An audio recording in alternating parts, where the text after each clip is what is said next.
हमारे आज के जो वेबिनार है, webinar on the pre conception and pre natal diagnostic techniques prohibition of sex selection act 1994 अर्थात पूर्व गर्भाधान और प्रसव पूर्व निदान तकनीकी अधिनियम 1994 के बारे में जानकारी देने के लिए हमारे इस वेबिनार के में विशेषज्ञ जो हमारे साथ हैं, Shri Elangbam Robert Singh, director RCH ministry of health and family welfare, Shri Navendra Singh, director Beti Bachao Beti Padhao ministry of women and child development, Shri Sanjeev Narula, senior legal consultant PNDT division ministry of health and family welfare, mister Ritesh Tiwari, advocate Rajasthan high court, मेरे साथ के सहयोगी department of justice से मैं आप सभी का इस वेबिनार में हार्दिक स्वागत करता हूं। डिपार्टमेंट ऑफ जस्टिस के एक्सेस टू जस्टिस डिवीज़न का ने अक्टूबर माह से प्रति माह एक वेबिनार कराने का जो एक संकल्प कह सकते हैं हमने जो लिया है, उसमें ये चौथा वेबिनार है इस सीरीज़ में। इसके पूर्व में हमने domestic violence act 2005, child rights issues पे, फंडामेंटल ड्यूटीज़ पे कॉन्स्टिट्यूशन डे के दिन हमने वेबिनार ऑर्गेनाइज करे हैं और इसमें काफ़ी सफलता प्राप्त करी है। डिपार्टमेंट ऑफ जस्टिस की Disha scheme designing innovative solutions for holistic access to justice में लीगल लिटरेसी और लीगल अवेयरनेस एक महत्वपूर्ण प्रोग्राम है। हमारा ये ध्येय है कि इसको हम पैन इंडिया लेवल पे हम आयोजित कर रहे हैं। हमने काफ़ी एजेंसीज़ को अभी तक हायर किया है जो गांव-गांव जा कर के लोगों को उनके अधिक लीगल राइट्स और लीगल उनमें जागरूकता बढ़ाने की कोशिश करते हैं। इसके लिए वो एक छोटी अप्रोच से लेकर के जैसे नुक्कड़ नाटक हो गया और पैम्फलेट बनाना और लोगों को इकट्ठा करके उनको जानकारी देना, एक वो तरीका भी अपनाते हैं।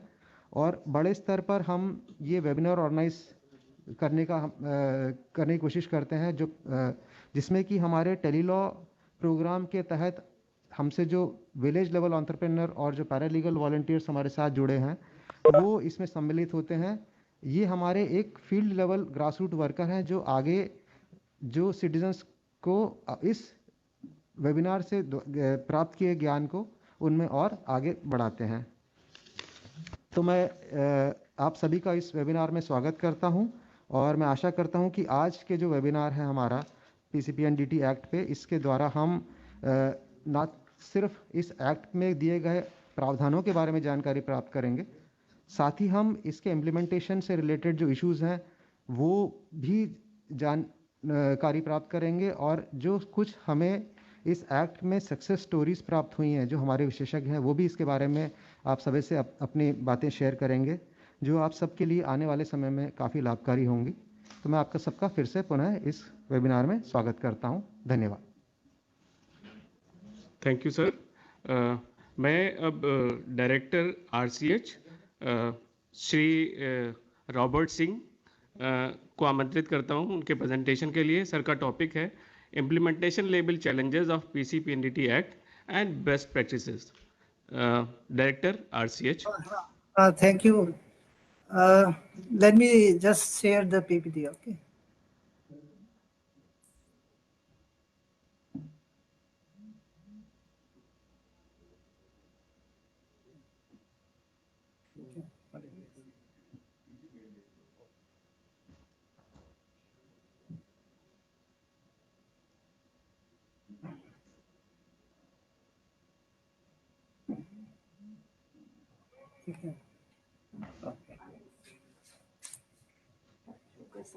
स्लाइड शो भी कर सकते हैं आप। ये क्या है? अच्छा, thank you. This is Elangum Robert Singh, Director RCH, Ministry of Health and Family Welfare. Good morning to all. तो मैं आज इस वेबिनार में सभी को स्वागत करता हूं। मेरा टॉपिक है implementation of pre conception and pre natal techniques, prohibition of sex selection. First slide.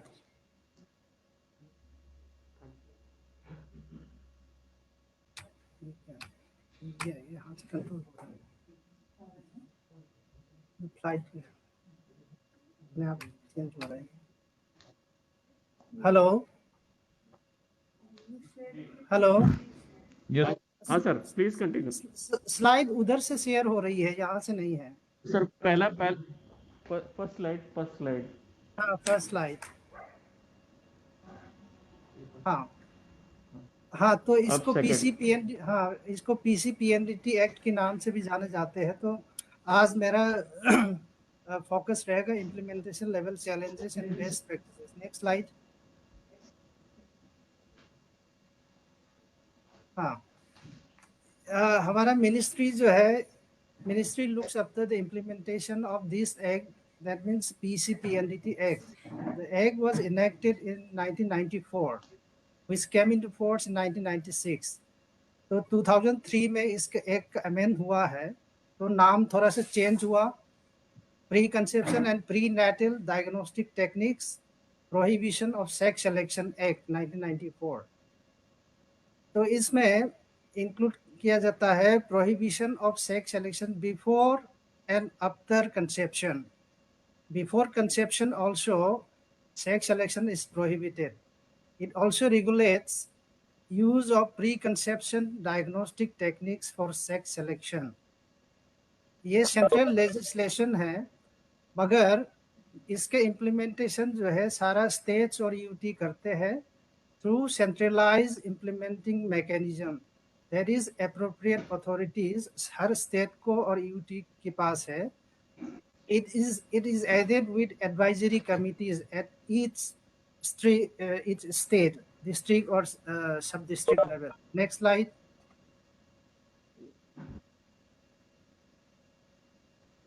हाँ, इस एक्ट का सालियन फीचर्स है, प्रोहिबिशन है। इसमें दो तरह का प्रोहिबिशन है, सेक्स सिलेक्शन बिफोर और after conception and misuse of prenatal diagnostic techniques. For what? For determination of sex of the foetus. और एक दूसरा है, किसी भी तरीके से एडवर्टीजमेंट कर नहीं सकते हैं for such techniques for detection और डिटर्मिनेशन ऑफ सेक्स। और हर फैसिलिटी को रजिस्टर करना होगा जो प्री कंसेप्शन और प्री नेटल डायग्नोस्टिक करने के जो सुविधा है, जो facilities. For example this facilities are genetic counselling centre, genetic laboratories and genetic clinics, ultrasound centers or imaging centers, which are capable of determining of sex of the fetus।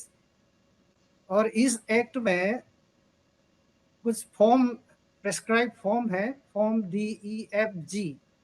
इस format में जरूरत जानकारी, बहुत इंपॉर्टेंट इंफॉर्मेशन जो है state और level में जो फैसिलिटीज जो इस्टेब्लिश है उनको फॉर्म करना, फिलअप करना होता है।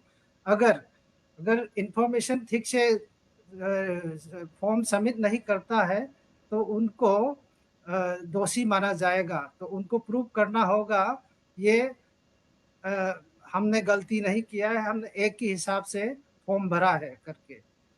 और एप्रोप्रिएट अथॉरिटीज जो स्टेट और यूटीज में है, they are empowered with the powers of civil court। That means they have the powers of search, seize and seal the equipments and materials, which violates the provisions of the act। Next।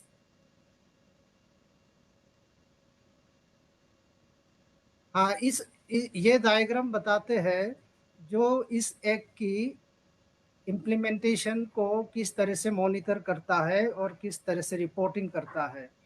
तो सबसे नीचे जो है registered units, वो monthly reports भेजता है particular prescribe format पे हर महीने डिस्ट्रिक्ट एप्रोप्रिएट अथॉरिटी को। और डिस्ट्रिक्ट एप्रोप्रिएट अथॉरिटी जो है डिस्ट्रिक्ट एडवाइजरी कमेटी की एडवाइस लेता है और ये इम्प्लीमेंट करता है, मेंटेन करता है, एनालाइज करता है, scrutinise all records, file complaints, for example registration, renewals etcetera. और डिस्ट्रिक्ट अप्रोप्रिएट अथॉरिटी जो है मंथली रिपोर्ट देता है स्टेट अप्रोप्रिएट अथॉरिटी को, और स्टेट अप्रोप्रिएट अथॉरिटी फिर मंथली रिपोर्ट देता है स्टेट सुपरवाइजरी बोर्ड को. Then quarterly report goes to central supervisory board which is at the level of the ministry. Next.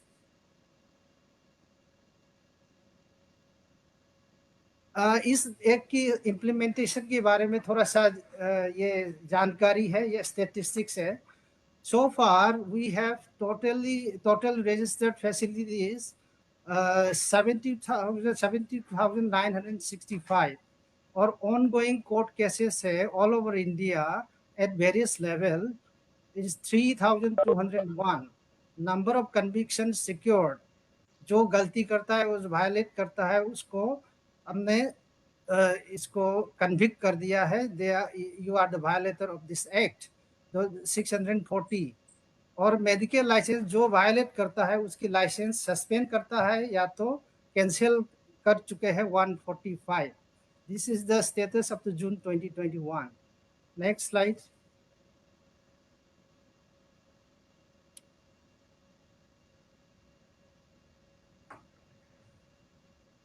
Next slide, please.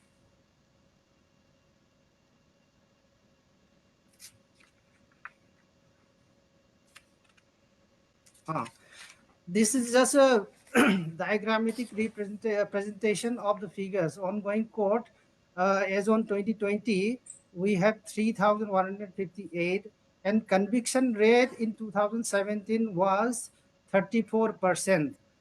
Now, with all efforts of all concerned, the conviction rate goes up to 40%. This shows the effort of all concerned in the states and UTs. Next slide. Next slide. I want to talk about the initiative taken at the level of ministry. This is the monitoring and review mechanism, taken by the ministry. Regular monitoring is done at the national, through National Inspection and Monitoring Committee, and observation and recommendation of these committees are communicated to the concerned authorities, for further necessary action. और review meeting करता है national level पे regularly, और online monitoring mechanism जो है अब तक 20 state और यूटीज में ऑनलाइन मॉनिटरिंग मैकेनिज्म इस्टेब्लिश कर चुके हैं.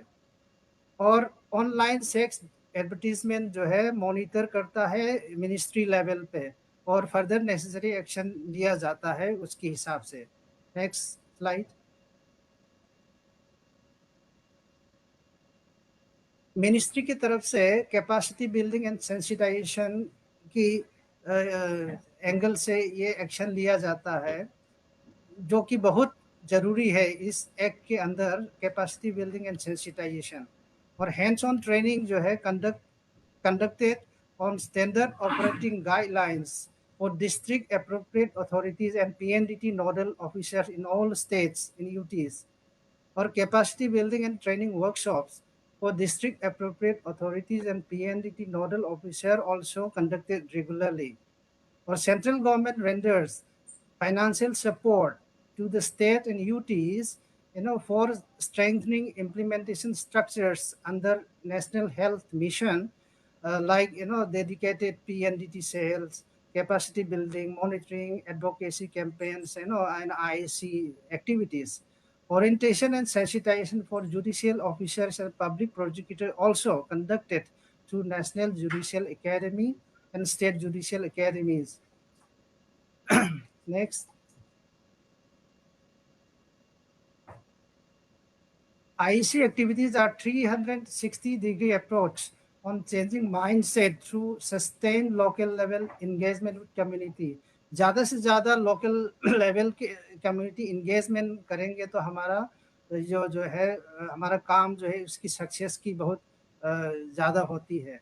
The state UTs are directed to plan appropriate behavior change and communication campaigns and effective awareness generation on provisions of this act and related issues. Or we suggested use of print, electronic and mass media, including social media, Twitter, Facebook, etc., such IAC activities. Or center financial assistance is also given to the states for these activities. Next slide, please. This slide I will want to skip because my next speaker will focus on this topic. Next slide, please. Issues and challenges. Mainly इस act के अंदर जो violet जो करता है इसको पकड़ना थोड़ा सा मुश्किल इसलिए होता है क्योंकि जो सर्विस प्रोवाइडर है और जो प्रेग्नेंट वुमेन है, तो अगर दोनों एग्रीमेंट पे है ये काम सेक्स डिटर्मिनेशन और सेक्स जो आइडेंटिफिकेशन जो है ये करेंगे करके वो लोग काम करते हैं, तो इसको पकड़ना बहुत मुश्किल है। तो ये एक हमारा सामने बहुत बड़ा चैलेंज है, तो इसको कैसे लाया जाए, है ना, ये कोल्यूजन जो है इसको कैसे हटाएं। और सबको पता है न्यू साइंटिफिक डेवलपमेंट जो है, नए नए टेक्नोलॉजी आते हैं, तो न्यू टेक्नोलॉजी डेवलपमेंट जो है इस फील्ड में प्रीनेटल डायग्नोस्टिक और प्री कंसेप्शन टेक्निक्स में सेक्स सिलेक्शन डिटर्मिनेशन करने का नए नए जो टेक्नोलॉजी आता है, तो they are more accessible and affordable also. So many people, are tempted to, to go, this type of activities. And her state UTs में लॉ को अलग अलग तरीके से अपने हिसाब से इंटरप्रेट करते हैं और इस एक्ट के अंदर जो पनिशमेंट है उसको अवॉइड करने की कोशिश करते हैं। और एजुकेटेड लोग जो है आजकल के ज़माने में स्मॉल फैमिली नॉर्म एडॉप्ट करता है, तो अगर हमारा एक ही बच्चा है तो सब प्रेफर करता है सन, बेटा। तो इसमें जो डिजाइन करता है, हमारा फैमिली को डिजाइन करता है, हमारा एक बेटा, अगर एक ही ऑफस्प्रिंग होगा तो बेटा होना चाहिए, तो इसीलिए बेटी को पैदा करने नहीं देता। तो इस तरह का माइंड सेट जो है हमारा बीच में, तो ये एक बड़ा इशू है, एक चैलेंजेस है। नेक्स्ट। कुछ इनोवेशन है स्टेट यूटीज में और कुछ सक्सेस स्टोरीज भी है। तो कुछ स्टेट है जो हरियाणा, उत्तर प्रदेश, महाराष्ट्र, गुजरात, उत्तराखंड, राजस्थान वगैरह जो है, उन्होंने ऑनलाइन मॉनिटरिंग सिस्टम स्टार्ट कर दिया है, तो काफ़ी इजी भी है और फ़ायदा भी हुआ है सभी को। तो रिकॉर्ड्स वगैरह ऑनलाइन सबमिशन होता है, रजिस्ट्रेशन ऑनलाइन है, quarterly progress report online submit करता है। This helps in easy implementation of the act and rules. और हरियाणा, राजस्थान, तमिलनाडु, महाराष्ट्र देखो ऑपरेशन को बहुत इफेक्टिवली यूज करता है, so that sex selection racket जो है उसको पकड़ने में बहुत मदद करता है। तो इस तरह का देखो ऑपरेशन जो है, it's a big deterrents to curb the illegal practice of sex selection in these states, these 3-4 states. और हिमाचल प्रदेश और हरियाणा में base panchayat election award scheme announce किया जाता है, जो सबसे ज्यादा इम्प्रूव होता है sex ratio at birth. That means number of women to 100, in response to 100 men. तो इस तरह के अवार्ड जो है, it's an incentive in mobilising community support for improving the child sex ratio. Rajasthan और हरियाणा में इन्फॉर्मल इंसेंटिव स्कीम करके चलाते हैं, जो अंदर की इंफॉर्मेशन को बताता है डिस्ट्रिक्ट अप्रोप्रिएट अथॉरिटीज को as a whistle blower to track down illegal practice, तो उन वायलेटर्स को पकड़ने में मदद करता है। और चंडीगढ़ उड़ीसा में data triangulation of all health monitoring information system, क्योंकि जो वायलेटर्स जो है उसको डाटा को मैनिपुलेट करके, प्ले करके डिस्ट्रिक्ट अप्रोप्रिएट अथॉरिटीज से अवॉइड करने की कोशिश करता है, हमने गलत कुछ नहीं किया है, लेकिन डाटा ट्रायंगुलेशन करके, एनालाइज करके, है ना, by linking all relevant datas, no, for tracking of sex ratio at birth, तो इस तरह की गलत एक्टिविटीज को इम्प्रूव करने में बहुत मदद करता है। This is the end of the my presentation. Thank you. Thank you sir. आपने पीसीपीएनटी एक्ट के हाइलाइट्स को शेयर किया। इसके जो चैलेंजेस हैं, इसके इम्प्लीमेंटेशन में जो चैलेंजेस आ रही हैं, कितना मुश्किल हो रहा है साक्ष्यों को, एविडेंसेस को सामने ले आना, और जो आपने सक्सेस स्टोरीज शेयर करी जिन जिन स्टेट्स में एक बेटर प्रैक्टिसेस शुरू हुई हैं, और वो भी हमारे लिए इनकरेजिंग है कि कैसे डिकॉय ऑपरेशन का कैसे इस्तेमाल हो रहा है। मैं अब आपका धन्यवाद करते हुए मैं अपने नेक्स्ट स्पीकर श्री नवेंद्र सिंह, वो डायरेक्टर हैं, डायरेक्टर बेटी बचाओ बेटी पढ़ाओ, नवेंद्र सर को इनवाइट करता हूं उनके प्रेजेंटेशन के लिए। Thank you sir. नमस्कार। तो मेरा प्रेजेंटेशन सर भेजा है सर, प्लीज उसको शेयर करवाएं सर। हाँ शेयर हो रहा है sir ji.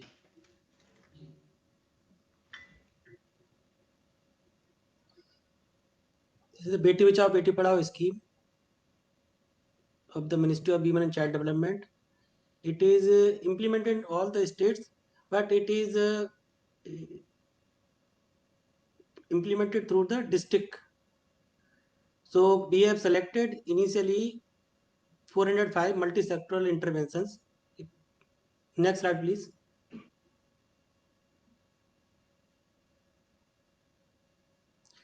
So Beti Bachao Beti Padhao scheme, when it was launched in 20th January 22 January 2015 to address the declined child sex ratio and relate issues of empowerment of women over life cycle continuum. Sir आपसे एक निवेदन है। हमारे जो field level functionaries हैं ज्यादातर वो हिंदी को आसानी से समझते हैं, तो आपसे ये निवेदन है कि अगर आप हिंदी यूज करेंगे तो बहुत अच्छा रहेगा। धन्यवाद सर। ठीक है सर। तो ये 3 मंत्रालयों को मिलकर के एक कॉम्प्रिहेंसिव एक प्रोग्राम बनाया गया, इसको ऑनरेबल प्राइम मिनिस्टर साहब ने लॉन्च किया था 22 जनवरी 2015 में। तो इसमें तीनों मंत्रालय के अलग अलग रोल्स डिफाइन किए कि वो क्या क्या करेंगे। जैसे वीमेन चाइल्ड डेवलपमेंट का रोल था एडवोकेसी, अवेयरनेस जनरेशन, कम्युनिटी को मोबिलाइज करना, training of stakeholders, coordination और कॉग्निशन ऑफ स्टेक होल्डर्स, ये WCD के रोल्स थे। और हेल्थ मिनिस्ट्री इसमें और एजुकेशन मिनिस्ट्री के मल्टी सेक्टोरल इंटरवेंशंस हैं, जो कि स्पेसिफिक उनके कंपोनेंट उसमें डिजाइन किए गए थे प्रोग्राम में, जिससे कि सेक्स रेशियो एट बर्थ को इम्प्रूव किया जा सके। ये उनके टारगेट्स में थे। और इसी टाइप से gross enrolment ratio at secondary level for the education, it was one of the target defined for the education. तो दोनों मंत्रालयों को अलग अलग टारगेट्स के साथ में कैसे इनको साथ में लेके चला जाए, उसमें हमारे बेटी बचाओ बेटी पढ़ाओ प्रोग्राम ने डिस्ट्रिक्ट लेवल पर इस इंटरवेंशन को सेलेक्ट किया। Next please.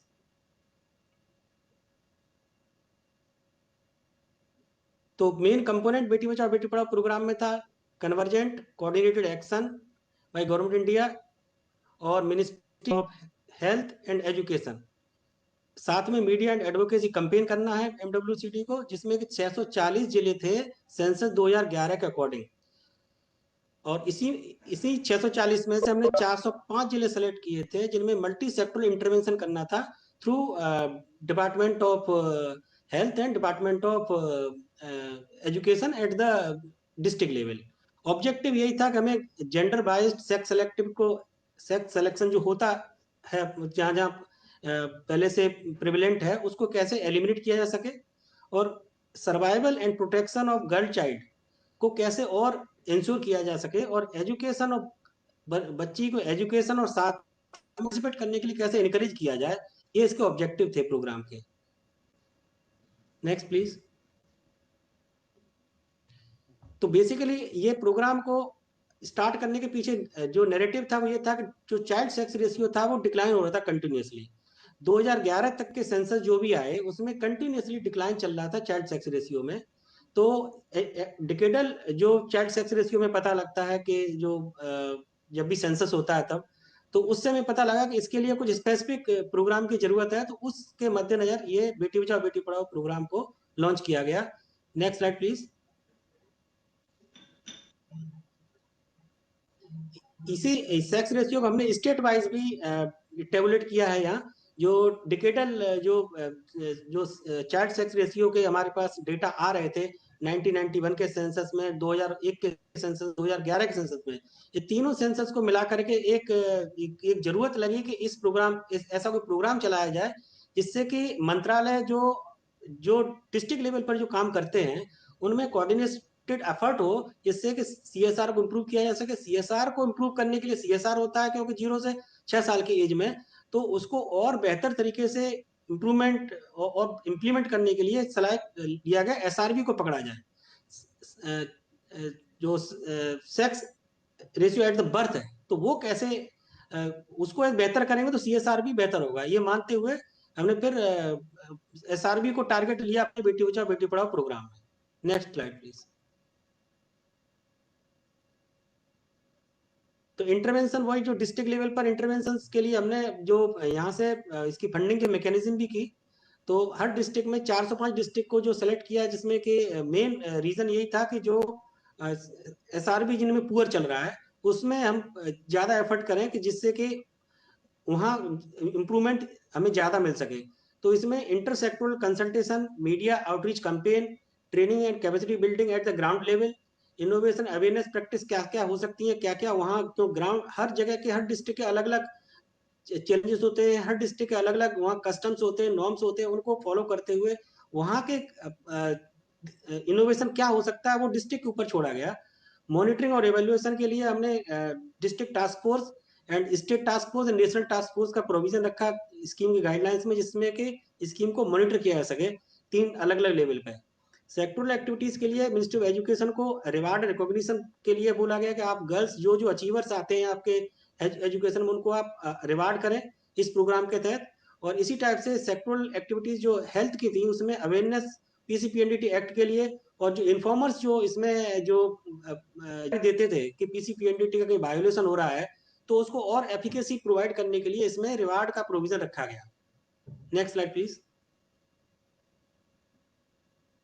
ये हमारे बेटी बचाओ बेटी पढ़ाओ की जब से स्टार्ट हुआ है तब से लेकर के ये हमारे फंड रिलीज के स्टेटस रहे हैं कि जो डिस्ट्रिक्ट्स में हम 50 लाख रुपए देते थे तो उसमें हम 14-15 से लेकर के ये 50 स्टार्टिंग में डिस्ट्रिक्ट कम थे, फिर बाद में हमने 405 डिस्ट्रिक्ट किए, तो 17-18 से लेकर के बाद में हमारा फंड बढ़ा है।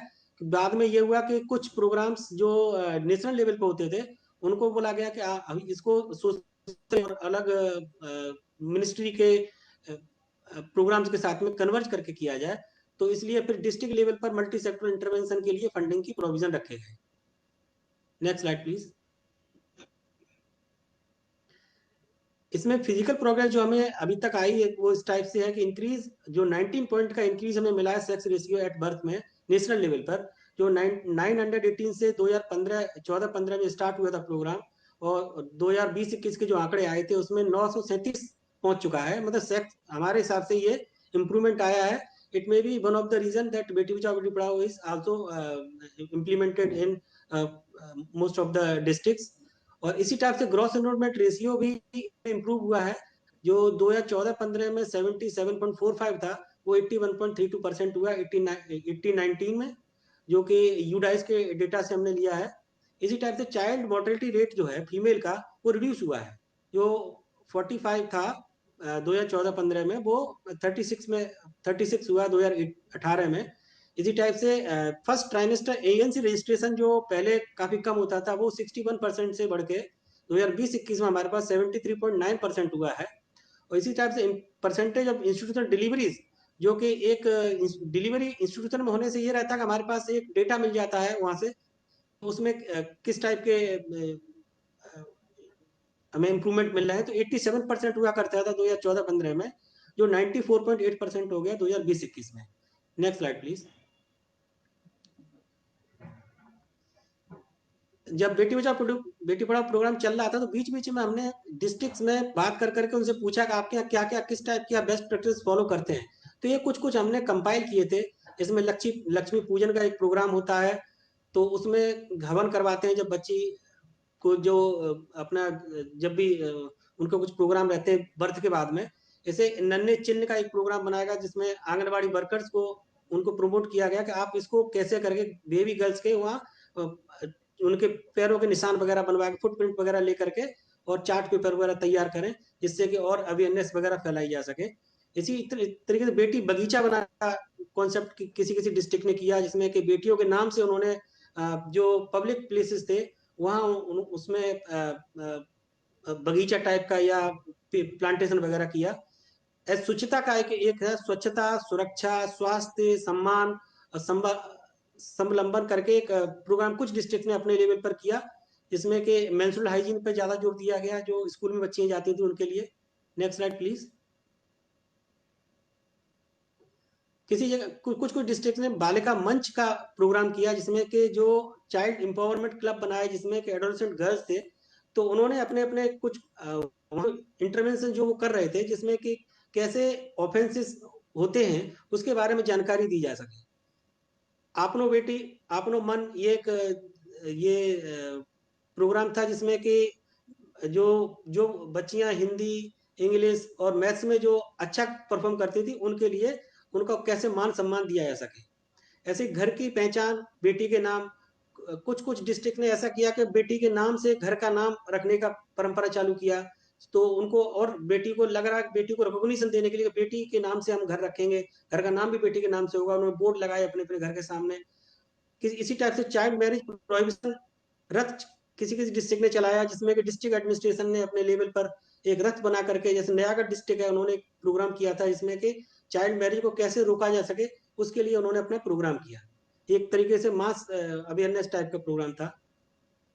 ये हमारा एक हाईलाइट था जो हमें नीति आयोग के जब इवेल्यूशन हुआ प्रोग्राम का, तो हमें ये पता लगा 11 स्टेट में उन्होंने इवेल्यूशन किया था और एक यूटी में किया था। तो उसमें उन्होंने ये कहा कि स्कीम जो है काफी अच्छा मास मोबिलाइजेशन करती है और जेंडर डिस्क्रिमिनेशन और वैल्यूइंग गर्ल चाइल्ड पर इसका अच्छा फोकस है।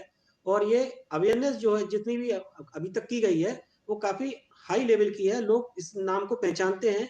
और काफी डिस्ट्रिक्ट्स में किसी भी जगह जाएंगे तो बेटी बचाओ बेटी पढ़ाओ के बारे में पूछेंगे तो लोगों को पता रहता है।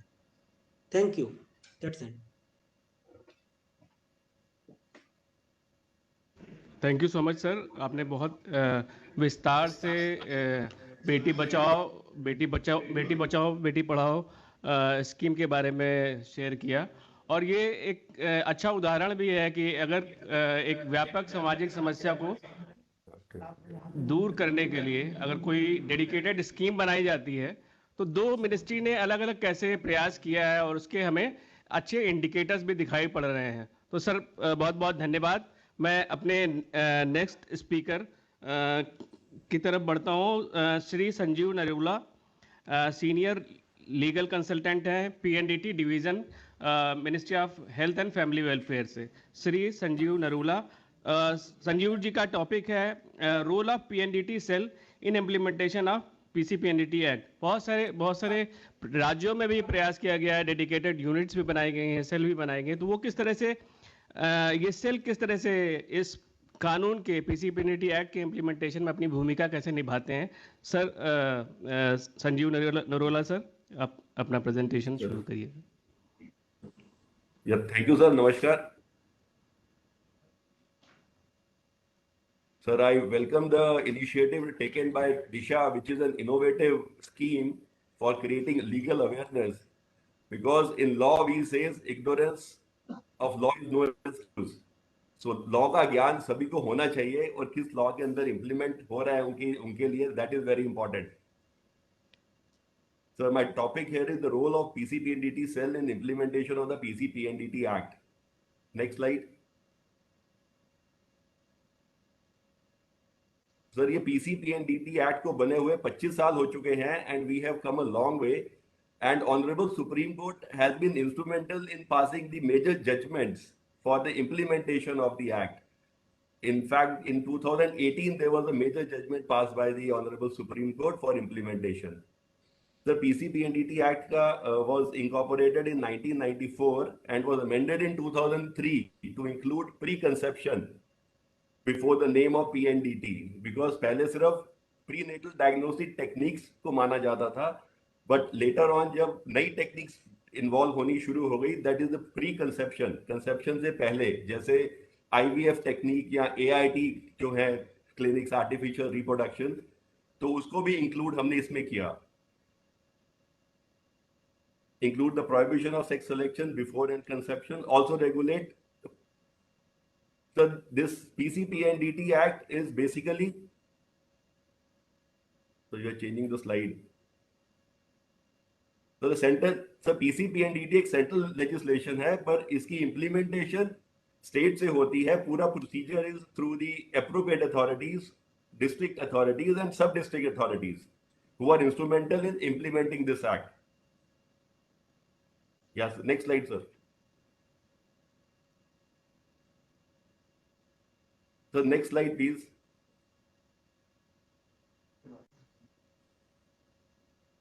Sir, I think my system में change नहीं हो रहा. I'm sorry. The second slide. Yes, sir. Yes, sir. So salient features. So there is.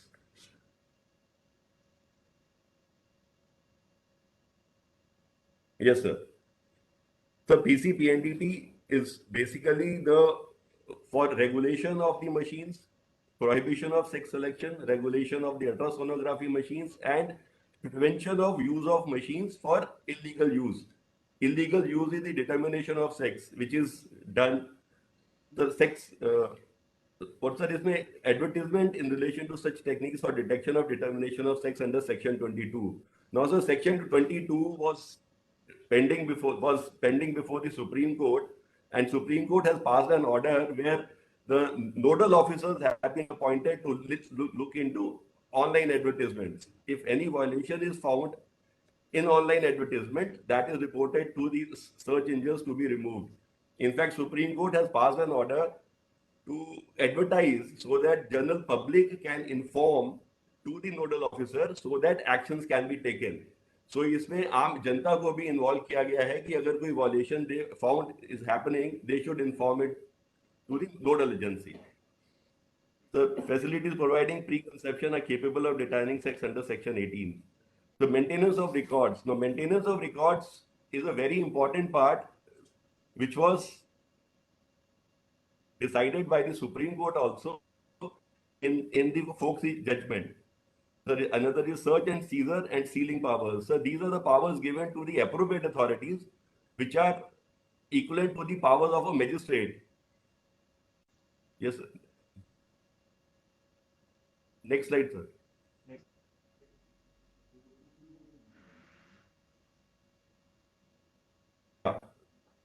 So this is a flowchart which clearly shows how PC and PNDT operate. So at the top level, it is the Central Supervisory Board.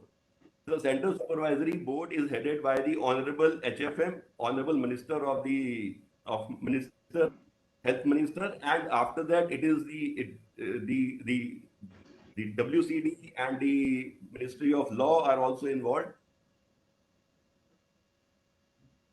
So that at the state level, there is a State Supervisory Board, and under the Supervisory Board, there is a State Appropriate Authority. Now, sir, all the implementation is done by the State Appropriate Authority and district and sub-district authorities. So these are the people who are instrument in implementing the act. Sir, in fact, इसमें अब हमारे sellers जो हैं, जो ultrasound machines जो बेचते हैं, उनका भी involvement है. They have to give. They cannot sell a machine to any person who is not registered under the act. So anybody who wants to buy a machine has to get registered under the PCPNDT Act, and only then he can get a machine of ultrasonography. Yeah. The next slide, sir. Next slide, please. This is the last one. I think so. My system is slow. The earlier one. Central Supervisory Board.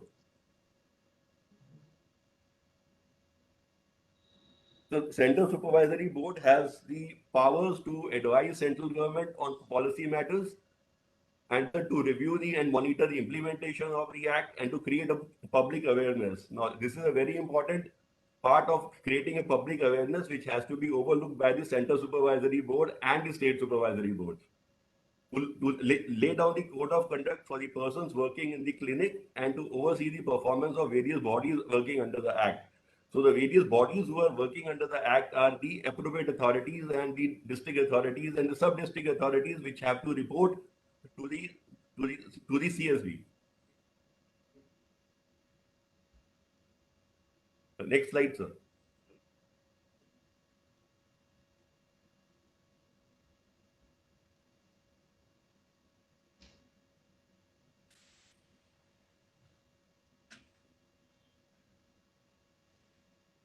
The appropriate authority, the appropriate authority has the following functions to issue licenses under the Act, to enforce the standards prescribed by the genetic counseling centers, to investigate the complaints, to take appropriate legal action against the use of sex selection techniques, to create public awareness, to supervise the implementation of the Act, and to recommend the board the changes in the rule depending on the change in the technology. Next slide, sir.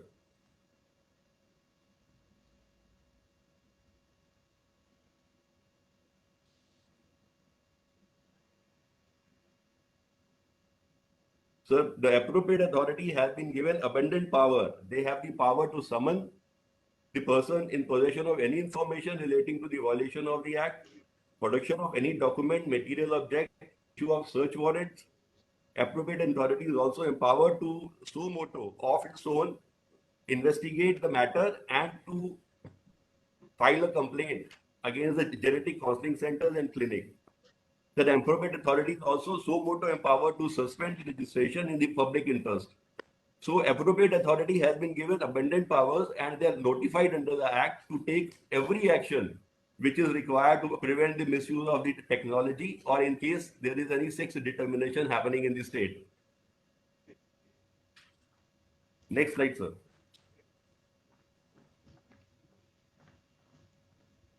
So the appropriate authority works on the advice of the advisory committee. In case there is any issue which the appropriate authority is not able to decide or it is objected by, then the advice of the advisory committee is sought.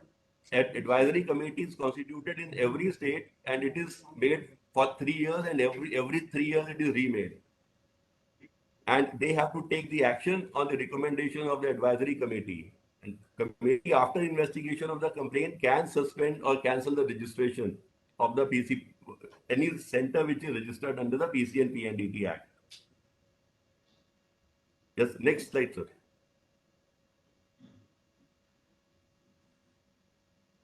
So these are the amendments in the rules which have been made over the period of 25 years to simplify the implementation and to make it strict.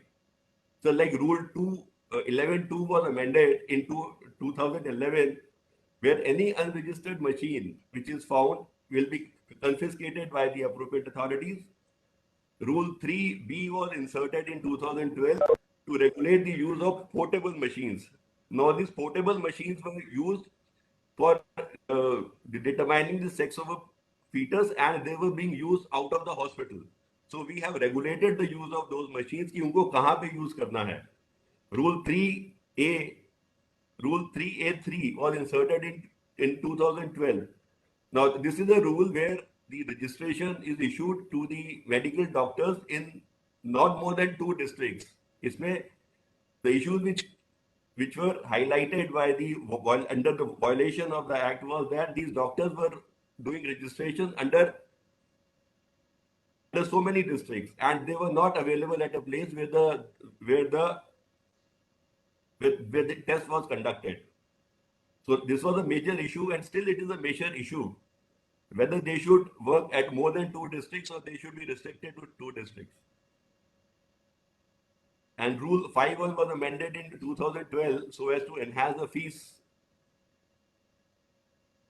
Rule 13 was amended in 2012 to for the registered medical centers to intimate the change in the name of employee, place, anything which has been done, because the machine is registered in the name of a doctor, and in case the doctor is not available function, the registration shall stand deleted from the book. The next slide, please.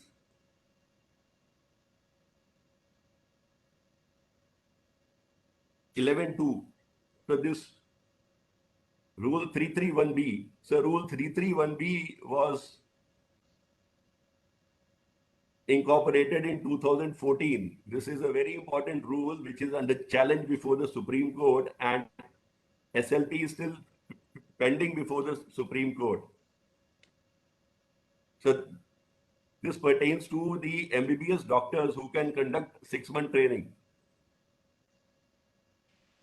Revised Form F. So Form F is a very important document for detecting the offenses incurred under the Act, because as per the Form F, all the information has to be recorded, and in case there is any discrepancy in the information received in Form F, that can be presumed that the offense has been committed by the center.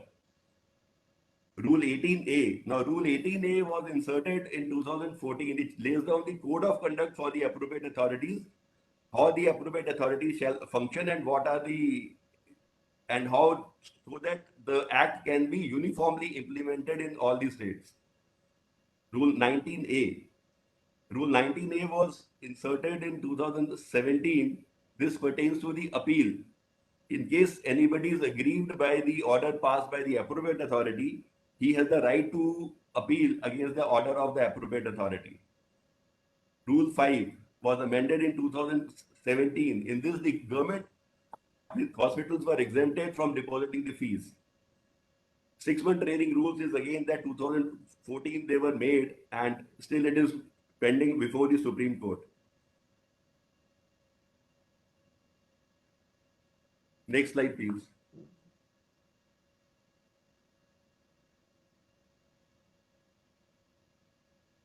Judgments passed by the Supreme Court. Now, these are the very important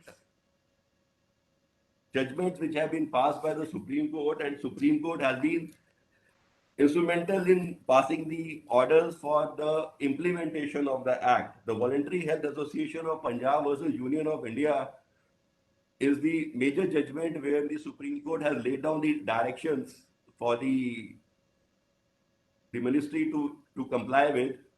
Similarly, this is the Foxy versus Union of India, the Federation of Obstetrics Gynecology Society of India, where the maintenance of records was held to be very important, and it was also held that there is no major or minor offenses. All the offenses are equal. In case there is any offense committed, the punishment should be given.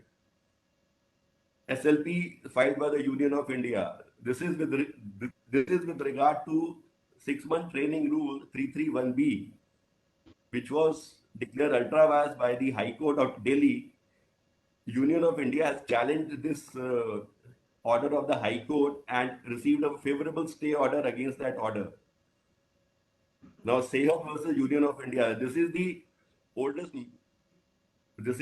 case which was filed in 2003 for the implementation of Act, where the NIMC was created. Now, NIMC is a National Inspection Monitoring Committee constituted by the central government to look into the implementation of the Act, and the Supreme Court specifically mentioned that NIMC will continue to work till PCPNDT Act is implemented. Next slide, sir.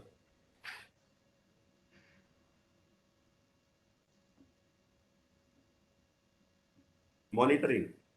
This is a very important aspect. Now, regular monitoring is done through NIMC.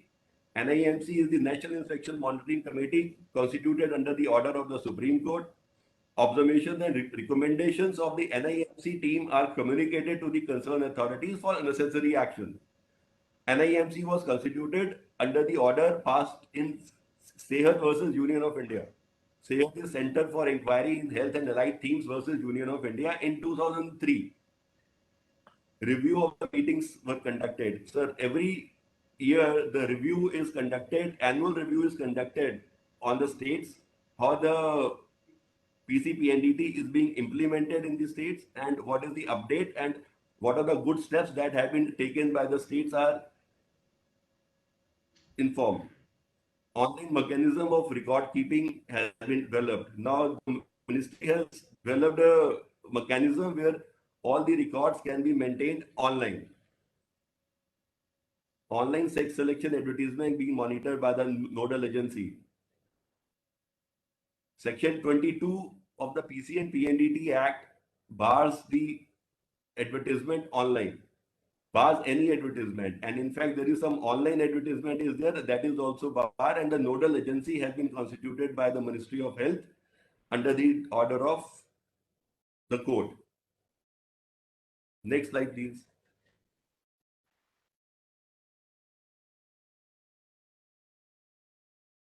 Capacity building and sensitization. Now, this is also done under the order passed by the Supreme Court, and the ministry has been doing it for last 15 years.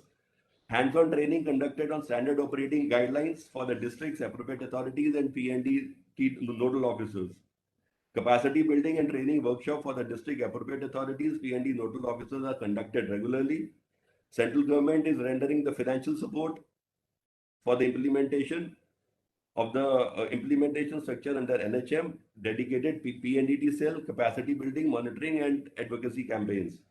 The orientation and sensitization of judicial officers and the public prosecutors. Now, this is very important because all the matters, all the complaints which are filed before the court have to be handled by the judicial officer, and sensitization of the judicial officer with respect to the issue involved in the gender bias and gender discrimination is very important. So this sensitization program is a regular which is conducted through National Judicial Academy and state judicial academies. Next slide.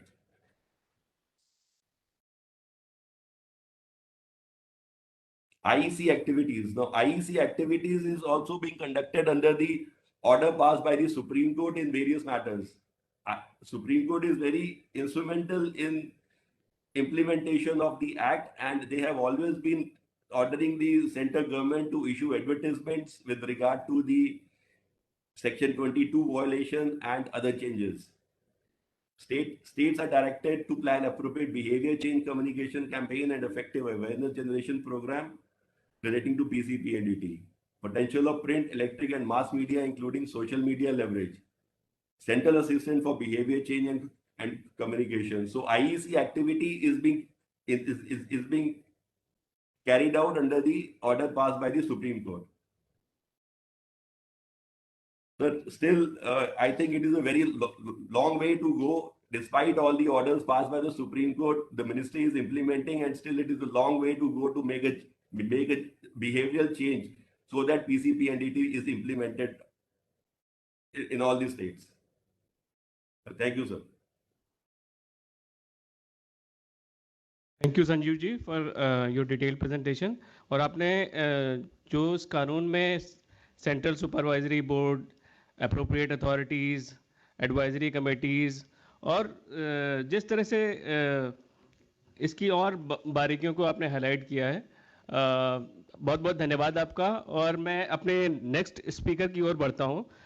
Shri Ritesh Tiwari, ये Rajasthan high court के advocate हैं।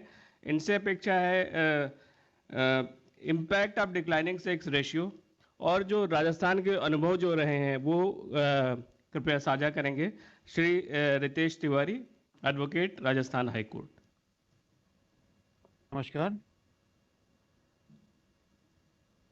Hello जी।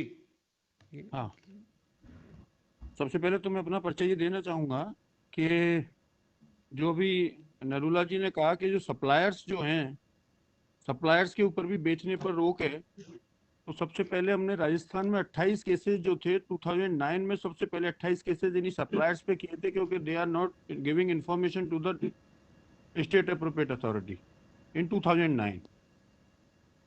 तो हमारे जो target audience है वो actual में paralegal volunteers हैं जो अभी मेरे जहाँ तक जानकारी है कि लीगल सर्विस अथॉरिटी के जरिए जो चुने गए जो लॉयर्स जो हैं उनको है। तो पीसीपीएनडीटी एक्ट सबसे पहले उनको समझना ये जरूरी है कि पीसीपीएनडीटी एक्ट रितेश जी, है क्या।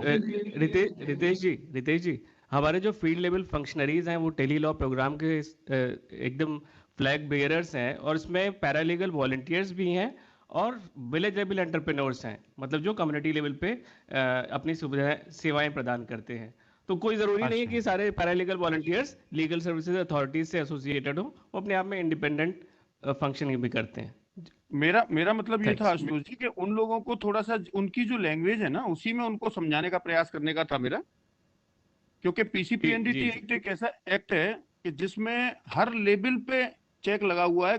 चाहे वो डॉक्टर हो तो वो अगर उनके ड्यूरिंग मेडिकल प्रोसीजर अगर उनको ये पता चल जाता है कि घर में पल रहा बच्चा बच्ची है तो वो डिस्क्लोज नहीं करेंगे, तो डॉक्टर पे भी रोका है। सेंटर बिना रजिस्ट्रेशन के इस टेक्नोलॉजी को यूज नहीं करेंगे, इस चीज को भी पीसीपीएनडीटी एक्ट में कहा गया है। सोसाइटी इस सर्विसेज को, जो ये सेक्स सिलेक्शन की जो सर्विसेज है, सेक्स के डिटर्मिनेशन की जो वो है, इस चीज के लिए डॉक्टर को अप्रोच नहीं करेगी तो सोसाइटी पे भी रोक है। और जो सप्लायर्स हैं जो इस तरीके की टेक्नोलॉजी को सेल करते हैं उनको भी रोकने का इस एक्ट में प्रोविजन है। तो ये एक अपने आप में एक बड़ा चारों तरफ से उन्होंने एक्ट के तहत इस सेक्स सिलेक्शन को रोकने का प्रयास किया है। जहां तक इम्प्लीमेंटेशन लेवल की बात है, हमारे राजस्थान में स्टेट अप्रोप्रिएट अथॉरिटी भी थी, डिस्ट्रिक्ट अप्रोप्रिएट अथॉरिटी भी थे, सभी अपॉइंटेड थे। लेकिन जो सिस्टम अवेयरनेस लेवल का और इम्प्लीमेंटेशन लेवल पे जो कलेक्शन ऑफ इंफॉर्मेशन जो था कि जो लोग इस सर्विस को लेने के लिए जा रहे हैं उन लोगों को इंफॉर्मेशन वहां से सोसाइटी से हमें मिले जिससे कि डिकॉय ऑपरेशंस वगैरह हो सकें। तो उसके लिए हर डिस्ट्रिक्ट में एक डिस्ट्रिक्ट पीसीपीएनडीटी सेल बनाई गई थी जिसमें एक डिस्ट्रिक्ट कोऑर्डिनेटर बनाया गया, और उस डिस्ट्रिक्ट कोऑर्डिनेटर के जरिए इस तरीके की इंफॉर्मेशन कलेक्ट करने का काम भी किया गया। जहां तक ये पैरालीगल वॉलंटियर्स या विलेज लेवल जो वॉलंटियर्स हैं आपके अभी जो सुन रहे हैं, उनके लिए उनका सबसे बड़ा जो रोल है वो ये है कि इस तरीके की इंफॉर्मेशन, क्योंकि ये पीसीपीएनडीटी एक्ट में उस गर्भवती महिला को 100% वो दिया गया है कि मतलब उसको दोषी नहीं मानने का वो है प्रिजम्पशन, और ये माना गया है कि वो किसी दबाव में कराने जा रही है सेक्स सिलेक्शन का। तो इस तरीके की इंफॉर्मेशंस को, जैसे कि ये जो पीड़ित महिला है, जो गर्भवती महिला है, उसके से संपर्क में रहते हैं, क्योंकि इनका पैरालीगल वॉलंटियर्स या ये लोग जो हैं उन केसेस को ढूंढ के लाते हैं जहां विमेन एट्रोसिटीज वगैरह के या डोमेस्टिक वायलेंस वगैरह के, जो मेरा यहाँ पे हमने देखा पैरालीगल वॉलंटियर्स का।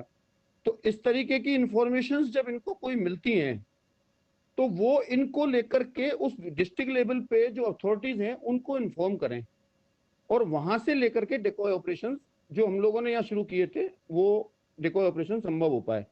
उसके लिए हम सेंटर्स को भी उस पर रखते थे, उनके जो फॉर्मेट वगैरह हैं उनकी ऑडिटिंग वगैरह भी करते थे।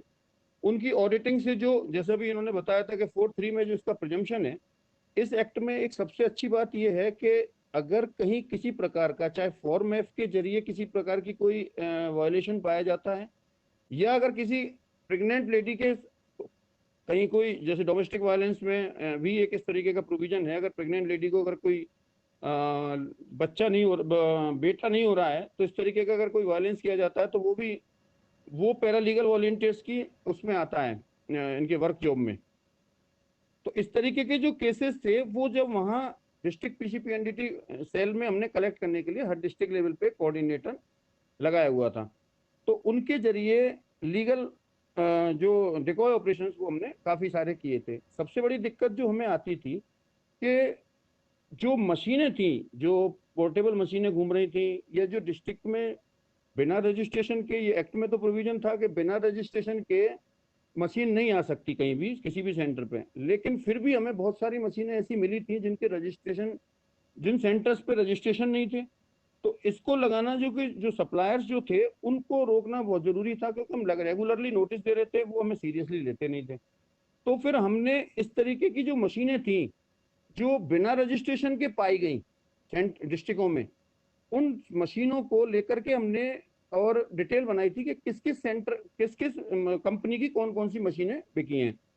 फिर हमने उसकी लिस्ट बना करके उन सेंटर उनको सप्लायर्स को नोटिस दिए थे और उन्होंने एडमिट भी कर लिया अपने उसको कि हाँ साहब हमने सूचना नहीं दी स्टेट अप्रोप्रिएट अथॉरिटी को। तो उनके यहाँ जयपुर में हमने सारे केसेस उनके फाइल किए थे, उनमें कन्विक्शन भी हुए सबके। तो ये हमने इस तरीके से। तो दूसरा इनका जो अवेयरनेस लेवल का जो वो था जो, क्योंकि इसमें जो एक तो डॉक्टर हैं जिन लोगों को इम्प्लीमेंटेशन के दायरे में लाना है, दूसरा इसका पार्ट आता है अवेयरनेस का पार्ट। अवेयरनेस के पार्ट पे हमने डिस्ट्रिक्ट लेवल पे सारे जो ग्रुप्स थे जो सोसाइटी के, उनको हमने जाकर के इस चीज को बताया कि भाई इस तरीके से। लेकिन जब हम लोग अवेयरनेस के पार्ट पे लोगों को ये समझाते हैं कि भाई बेटा बेटी एक समान, लेकिन दिक्कत ये आती है कि आज भी जो दूसरा पार्ट है इम्प्लीमेंटेशन के पार्ट के अलावा, जैसे अदर पार्ट जो हैं डोमेस्टिक वायलेंस है, चाहे मेंटेनेंस के पार्ट है, जिन पे महिलाओं के साथ में समानता की स्थिति नहीं दिखती है, तो ऐसे क्वेश्चंस भी वहाँ रेज होते थे उनकी उनमें जो वर्कशॉप्स वगैरह जो होती थी।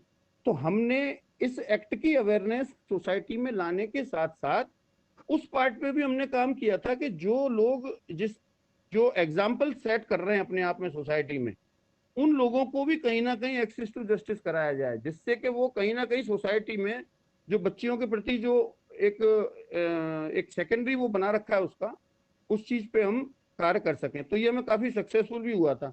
फिर उसके बाद में हमारे हमने, क्योंकि राजस्थान में स्पेशल कोर्ट्स भी बनी थी, काफी सारे केसेस डिकॉय ऑपरेशंस के बाद में एक इंसेंटिव, स्पेशल इंसेंटिव स्कीम भी बनाई है राजस्थान में कि वो जो मुखबिर योजना करके, मुखबिर योजना में हर स्टेज पे, इंफॉर्मेशन के स्टेज पे और उसके बाद में जब मुकदमा दर्ज हो जाता है उसकी स्टेज पे, उसके बयान होने के बाद में जो गर्भवती महिला है उसके बयान होने के स्टेज पे, वो सारी उसमें इंसेंटिव दे करके बना रखा है। एक सबसे बड़ी जो आज की डेट में, आज चूंकि मैं एक इंडिपेंडेंट लॉयर के तौर पे काम कर रहा हूँ, तो जो सबसे बड़ी जो दिक्कत आती है वो ये आती है, एक तो विटनेस की प्रोटेक्शन का कहीं कोई इसमें वो नहीं है, क्योंकि हालांकि अभी सुप्रीम कोर्ट ने काफी अच्छी विटनेस प्रोटेक्शन स्कीम को महेंद्र चावला के केस में बताया भी था, तो हमने कुछ यहाँ लागू करने का प्रयास भी किया। लेकिन जो सामने वाली जो डॉक्टर कम्युनिटी है वो एक बड़ी स्ट्रेंथन और बड़े पावरफुल लॉबी है, तो वो कहीं ना कहीं जो डिकॉय ऑपरेशन की डिकॉय जो होती है उसको दबाव डालने का प्रयास करते हैं। इसकी वजह से काफी सारे केसेस खराब भी होते हैं। दूसरा जो सबसे बड़ी दिक्कत आती है कि प्रोसिक्यूशन का जो रोल होता है, उस प्रोसिक्यूशन के रोल में जो पावरफुल डिफेंस आता है, वहां कहीं ना कहीं उन जो प्रोसिक्यूटर्स जो हैं उनको भी सेंसिटाइज बहुत ज्यादा करने की जरूरत है। दूसरा, आप ये बात चल रही थी बेटी बचाओ बेटी पढ़ाओ योजना के संबंध में, तो बेटी बचाओ पढ़ाओ के साथ साथ हमें शायद बेटी जिताओ की भी योजना इसमें होनी चाहिए, क्योंकि आज बहुत सारे केसेस में जो डोमेस्टिक वायलेंस से जुड़े हुए केसेस हों चाहे किसी भी तरीके के केस हों, उनमें जो महिलाओं के लिए जो स्थिति है वो जिताने वाली स्थिति में भी उनको लाना पड़ेगा। इस तरीके के केसेस पे एक इन पैरालीगल वॉलंटियर्स के जरिए एक रिसर्च वर्क भी होना चाहिए, जिससे कि हम कहीं ना कहीं इस एक्ट का, जो पीसीपीएनडीटी एक्ट का जो मेन वो है, उसको हम अचीव कर सकें। जहाँ तक अवेयरनेस की बात है, तो हमने अवेयरनेस के ऊपर काफी सारा जो वर्कशॉप वगैरह भी की थी, और आज स्थिति ये है कि राजस्थान का जो अभी नेशनल फैमिली हेल्थ सर्वे आया है उसमें काफी इम्प्रूवमेंट दिखाया है। तो ये सारे हमने यहाँ राजस्थान में हमने टोल फ्री नंबर भी दिया है कि जो जिसके जरिए लोग डिस्ट्रिक्ट पीसीपीएनडीटी कोऑर्डिनेटर्स को सूचना दे सकें। तो ये सारे जो इम्प्लीमेंटेशन में राजस्थान में किया था उसका तो मेरा पार्ट था। Thank you sir. Thank you Ritesh ji.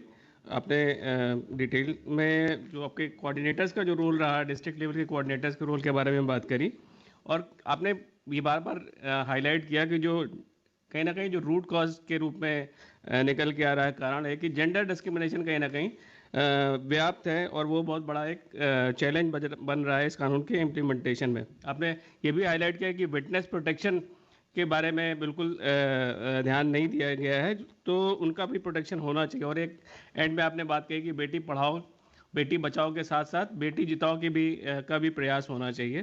Thank you Ritesh ji.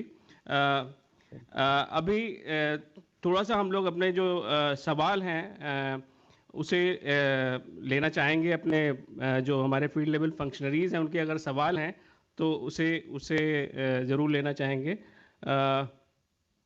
Thank you Ritesh जी। और आपसे रिक्वेस्ट है कि अभी जो सवाल हमारे पास में आते हैं तो प्लीज़ अगर बाकी स्पीकर्स के अलावा आप भी अगर उसमें सहयोग करते हैं तो अच्छा रहेगा। जी हमारे फंक्शनरीज सवाल पूछ सकते हैं जो जुड़े हैं। जैसे एक सवाल अभी आया है जिसमें था कि जैसे ये बात हुई कि अल्ट्रासोनोग्राफी टेक्निक का इस्तेमाल बहुत सारी परिस्थितियों में नहीं किया जा सकता है। सवाल यह है कि किन परिस्थितियों में इस तकनीक का इस्तेमाल किया जा सकता है, कब इस तकनीक का, सोनोग्राफी टेक्निक का कब इस्तेमाल किया जा सकता है, इस पे थोड़ा सा अगर प्रकाश डालेंगे तो ज़्यादा हमारे फील्ड के फंक्शनरीज के लिए अच्छा रहेगा। मैं हाँ रितेश जी बताइए। एक्चुअल में देखो, ये जो फॉर्म एफ जो है, इनका फॉर्म एफ में पीछे काफी सारी इन्होंने लीगली जो कंडीशंस दे रखी हैं वो तो एक अलग चीज है, लेकिन सोनोग्राफी अपने आप में एक ऐसी लाइफ सेविंग टेक्नोलॉजी है और इसके किसी भी चीज के डायग्नोसिस के लिए, किसी बीमारी के डायग्नोसिस के लिए आवश्यकता पड़ सकती है जिससे आगे का ट्रीटमेंट शुरू हो सके। इसलिए इसको कहीं ना कहीं अगर अपन कोडिफाई करें या कहीं कोई इसके किन किन क्षेत्रों में इसका यूज किया जा सकता है तो वो काफी बड़ा एरिया है। जो अल्ट्रासोनोग्राफी पे कहीं कोई रोक नहीं है, लेकिन सबसे बड़ी बात ये है, एक सबसे अच्छी बात इस एक्ट में ये है कि अल्ट्रासोनोग्राफी करने पे कोई रोक नहीं है, अगर वो उसका मिसयूज करेंगे तो उस पे रोक है। और सबसे बड़ी बात, हमारे यहाँ डिलीवरी उसका प्रेगनेंसी रजिस्ट्रेशन होता है। इस एक्ट में कुछ भी करने की जरूरत नहीं है, प्रेगनेंसी रजिस्ट्रेशन होता है। प्रेगनेंसी रजिस्ट्रेशन के बाद में जो अगर कहीं कोई सडन डिसअपियरेंस होती है तो सिंपली उस पर कार्रवाई करने की जरूरत है। Now burden shift on that lady और under 24 on the family members of that lady. मतलब प्रिजम्पशन का जो प्रोविजन है इस एक्ट में बहुत बढ़िया प्रोविजन है और इसी केसेस पे हमने इसी उस पे आधार पर हमने बहुत सारे केसेस किए हैं। सोनोग्राफी के जो कंडीशंस हैं वो बहुत सारे हैं जिनमें बच्चे को देखना भी होता है। वो सारे वो मेडिकल जो टर्म्स हैं वो काफी फॉर्म एफ में लिखी हुई हैं।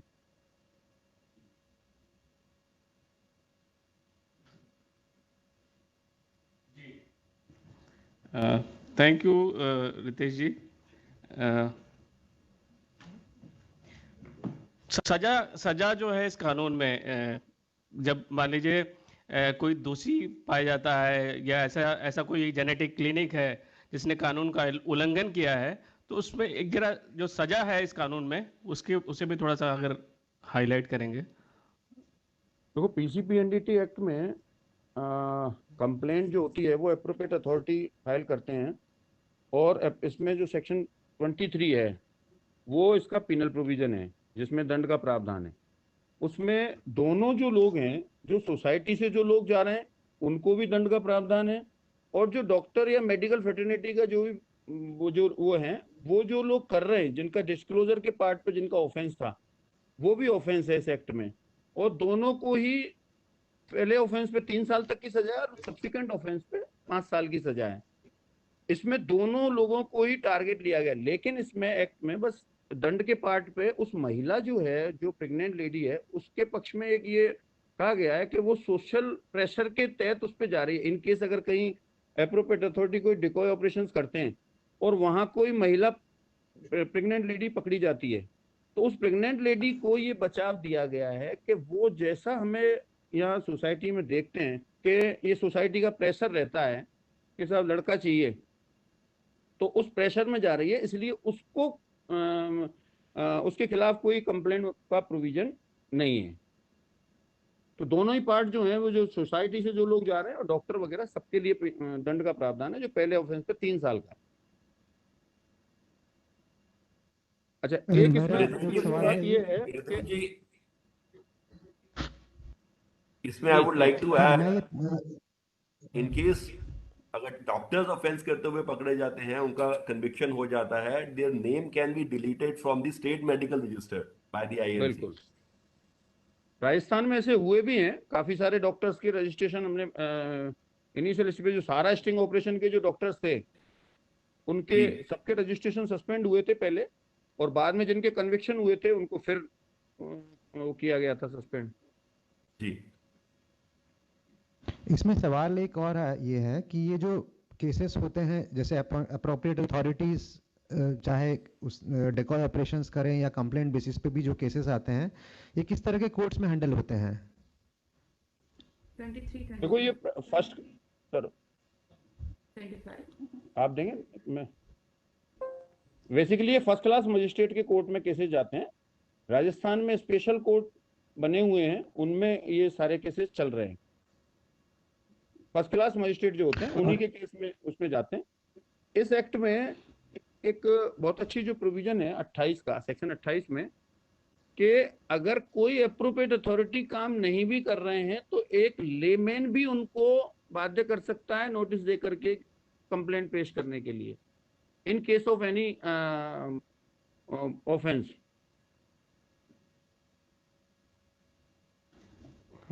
Thank you Ritesh ji. मैं कोई और हमारे पार्टिसिपेंट कोई सवाल पूछना चाह रहे हैं जो जुड़े हुए हैं ऑनलाइन? हम सभी का धन्यवाद करते हुए आगे बढ़ते हैं और हमारे इस पूरे वेबिनार में जो सबसे महत्वपूर्ण भूमिका, एक अग्रणी भूमिका के रूप में हमारे जो एडिशनल सेक्रेटरी सर यहाँ पे हैं, और सर से हम रिक्वेस्ट करेंगे कि सर अपने क्लोजिंग रिमार्क्स दें। हमारे जो अभी तक के डेलिब्रेशंस हुए हैं और कहीं ना कहीं फर्स्ट स्पीकर से लेके एंड तक बार बार ये बात उठी है, mindset, behaviour change, gender discrimination, और सर आपके जो विचार आमंत्रित हैं। और मैं फिर से पार्टिसिपेंट्स के लिए बताना चाहूँगा कि हमारे additional secretary sir department of justice Shri KR Kashyap sir, वो अपने विचार प्रेजेंट करेंगे। थैंक यू वेरी मच, आपका बहुत बहुत आभार। काफ़ी अच्छा डिस्कशन हुआ, और ये जो समस्या है काफ़ी गंभीर समस्या है, और 2015 में भारत के प्रधानमंत्री जी को इंटरवेंशन करना पड़ा कि बेटी बचाओ बेटी पढ़ाओ। 21वीं शताब्दी के दूसरे दहाके के भी 5 साल बीत जाने के बाद माननीय प्रधानमंत्री जी को वो इनिशिएटिव इस देश के लोगों के सामने प्रस्तुत करना पड़ा कि बेटी बचाओ बेटी पढ़ाओ। कितनी भारी और गंभीर समस्या है इसका अनुमान ये जो आंकड़े हैं, जो सेक्स रेशो के आंकड़े हैं, जो प्रति वर्ष मॉनिटर करते हैं, परंतु जो जनगणना होती है उसमें पूरे भारतवर्ष के प्रांत वाइज जो आंकड़े हमारे सामने प्रस्तुत होते हैं, उसको हम जब देखते हैं तो उत्तर भारत के कुछ एक प्रांत हैं जिनमें बहुत ही खस्ता हालत है, बहुत ही खराब हालत है। ये क्यों है? ये एक्ट जो है उसके निष्पादन करने के लिए उस समस्या के एक सॉल्यूशन के रूप में प्रस्तुत तो किया गया है, परंतु ये जो समस्या है ये बहुत ही भारी और गंभीर है, और पिछले कई हजारों सालों से भारत की जो सभ्यता है इससे त्रस्त है ये। और इसका जो रूट कॉज है, इसकी जो जड़ है, वो जो समाज है, जैसे तिवारी साहब एडवोकेट ने कहा कि समाज का प्रेशर होता है कि कोई महिला जो गर्भवती है उस पे उसको प्रेशराइज किया जाता है कि वो जाए और ये तय किया जाए कि उसके गर्भ में जो बच्चा है वो लड़की है या लड़का है। तो ये जो प्रेशर है, जो सोसाइटी का प्रेशर है, सोसाइटी तो नहीं कहूँगा, सोसाइटी का भी है, वो बड़े लेवल पे है, परंतु जो परिवार का प्रेशर है, जो लड़का प्राप्त करने की एक इच्छा है परिवार में, जो पितृसत्ता का एक बहुत बड़ा सूचक है, पैट्रियार्की उसको अंग्रेजी में कहते हैं, उसका बहुत भारी और एक तरह से बहुत मेजर प्रतिबिंब है, सिंबल है ये अल्टीमेटली उसके ही रूप में परिवार में प्रतिपादित होता है कि अगर गर्भ में बेटी है तो उसकी जन्म से पहले ही हत्या कर दो। तो ये जो मानसिक और सामाजिक अवस्था है, इससे जब तक दो चार नहीं हो पाएंगे, इसको अपने मन में शुद्ध नहीं करेंगे ऐसे विचारों को, तो तब तक लंबे समय में इससे हम दो चार हो पाएंगे, इससे हम जीत प्राप्त कर पाएंगे। ये एक दुष्कर स्थिति तो है ही। और जो प्रेजेंटेशन की है हमारे साथियों ने, चाहे वो मिनिस्ट्री ऑफ हेल्थ और फैमिली वेलफेयर के साथी थे, चाहे रितेश तिवारी जी एडवोकेट, उन्होंने राजस्थान के परिप्रेक्ष्य में अपना जो एक्सपीरियंस है वो प्रस्तुत किया, परंतु इसके बैकग्राउंड में जो जड़ है, जब तक जो पैरालीगल वॉलंटियर जो कॉमन सर्विस सेंटर में एडवाइस देते हैं लोग इन मुद्दों पे, जब तक वो उसके बैकग्राउंड से जानकारी प्राप्त नहीं करेंगे, तब तक इसको लोगों को कन्विंस करना, परिवार को कन्विंस करना, व्यक्ति के मन में इसके प्रति सेंसिटिविटी पैदा करना, उनका काम काफ़ी चैलेंजिंग रहेगा। और भारत का अगर हम इतिहास देखते हैं तो इसमें स्त्री की जो स्थिति है उसमें गिरावट हुई है। अब उसके वजह कई हैं, ये शायद सेमिनार उन जो बिंदु हैं उन पे चर्चा करने के लिए नहीं है, परंतु वो एक वजह तो है जरूर, एक रीजन तो है जरूर। ये कहना चाहूंगा कि भारत के इतिहास में स्त्री की स्थिति हमेशा ही वैसी नहीं थी, परंतु कुछ एक समय आया जो कि डार्क एजेस कहा जाएगा जिसको, उसमें उसकी स्थिति में भारी गिरावट हुई। उसके शिक्षा अर्जन के जो संसाधन हैं, उसके प्रॉपर्टी अर्जन करने के जो संसाधन हैं, उन पे जब लंबे समय तक रोक रही तो उसकी जो स्थिति है वो पददलितों की तरह ही नीचे गिर गई। तो वो स्थिति पे भी हमको काम करना है। किसी ना किसी रूप में प्रेजेंटेशन में उन बातों को चिन्हित किया गया। और जब बेटी बढ़ाओ और बेटी पढ़ाओ का अभियान प्रधानमंत्री जी ने चलाया, इसी पर्पज से उन्होंने जो एजुकेशन डिपार्टमेंट है, जो बाकी मंत्रालय हैं, उनको भी इसके साथ जोड़ा कि उनके पास जो संसाधन हैं उनका प्रयोग करते हुए इसको एक सशक्त और एक बेहतर प्रोग्राम के रूप में भारत के देश के लोगों के सामने प्रस्तुत किया जाए। तो ये कहना चाहूँगा कि बहुत अच्छे उदाहरण भी हैं भारत के इतिहास में कि तथागत गौतम बुद्ध स्त्रियों को अल्टीमेट जो ज्ञान है उसके लिए अग्रसर करते हैं। गार्गी और लोपामुद्रा जैसी ऐसी स्त्रियां हैं जो वेदों की ऋचाएं लिखती हैं, जो उन वाद विवादों में शामिल होती हैं, जो बहुत ही ज्ञानी और महान पुरुषों के साथ होते हैं।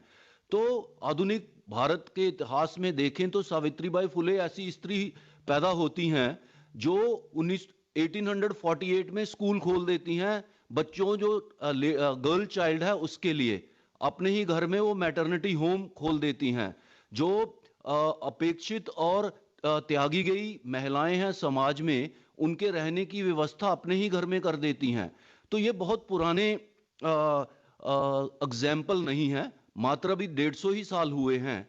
तो ये हमारा उत्साह वर्धन करते हैं कि हम एक मनुष्य के रूप में, एक व्यक्ति के रूप में भारत का जो संविधान है, उसका जो प्रियम्बल है, उसकी प्रस्तावना जो है, उसमें ही कहा गया है कि इक्वलिटी। तो इक्वलिटी कोई यूटोपियन आइडिया, कोई ऐसा उद्देश्य नहीं है जिसको हम प्रतिपादित जमीन पे नहीं कर सकते हैं। हमको उसको जमीन में प्रतिपादित करना है। हमको ये भी भली भांति जानकारी है या मालूम है कि इक्वलिटी अल्टीमेट टर्म में नहीं प्राप्त की जा सकती है।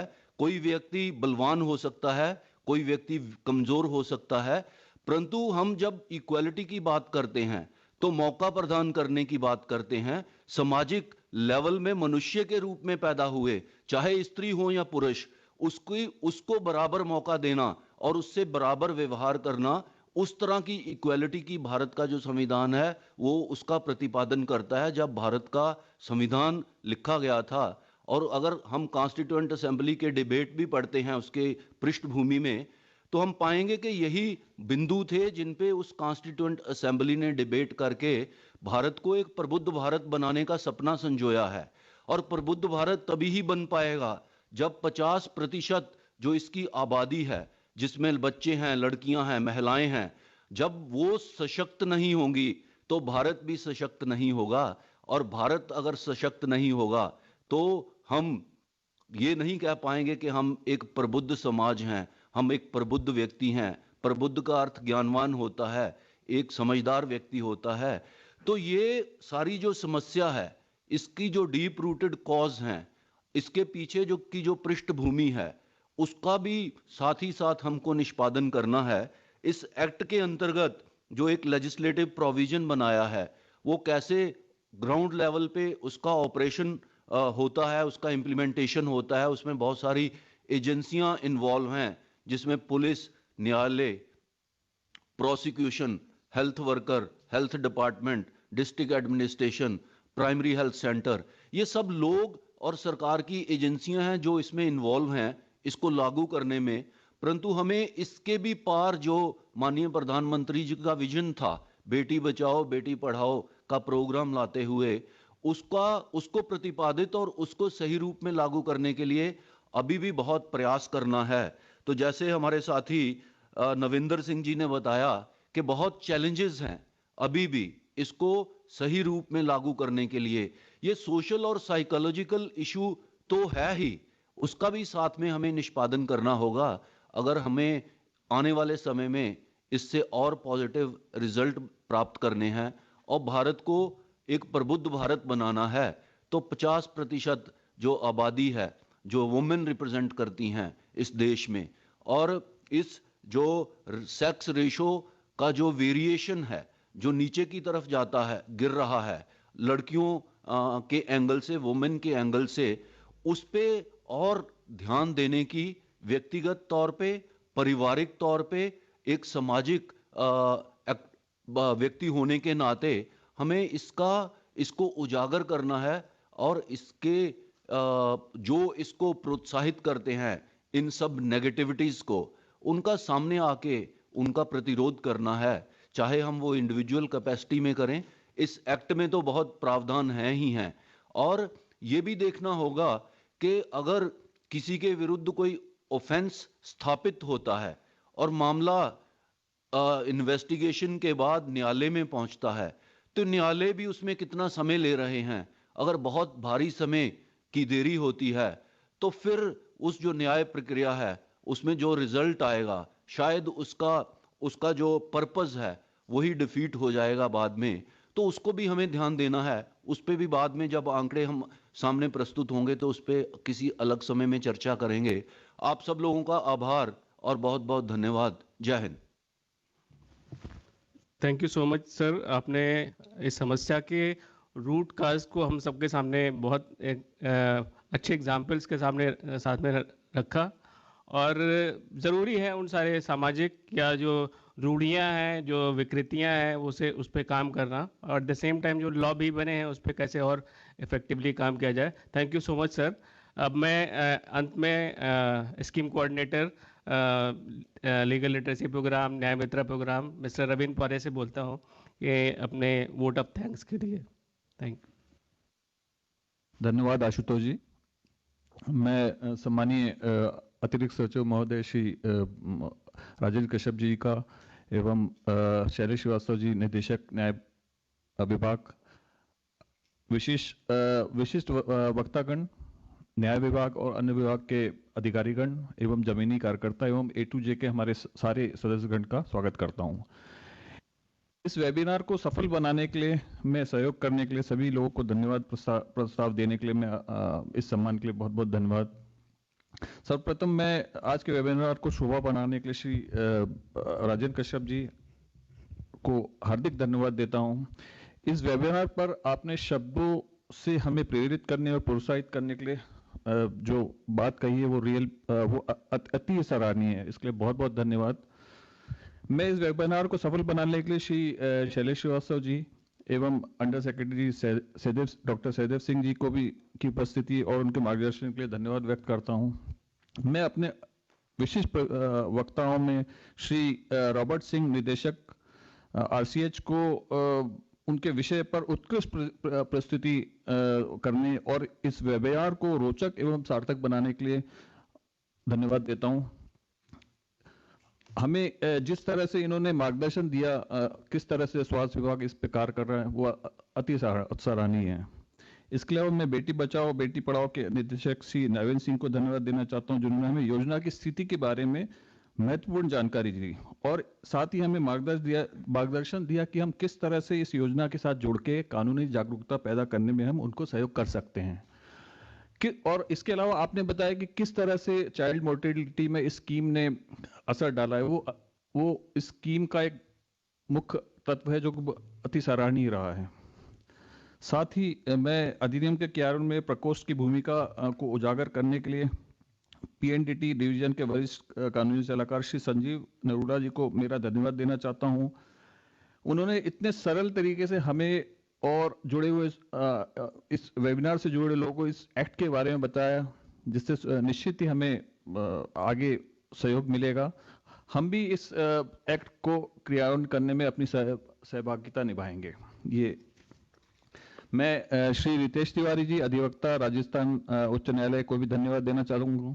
उन्होंने किस तरह से राजस्थान में लिंगपात में गिरावट को प्रभावित करने के वाले कारकों के बारे में हमें बताया, वो अति सराहनीय रहा है।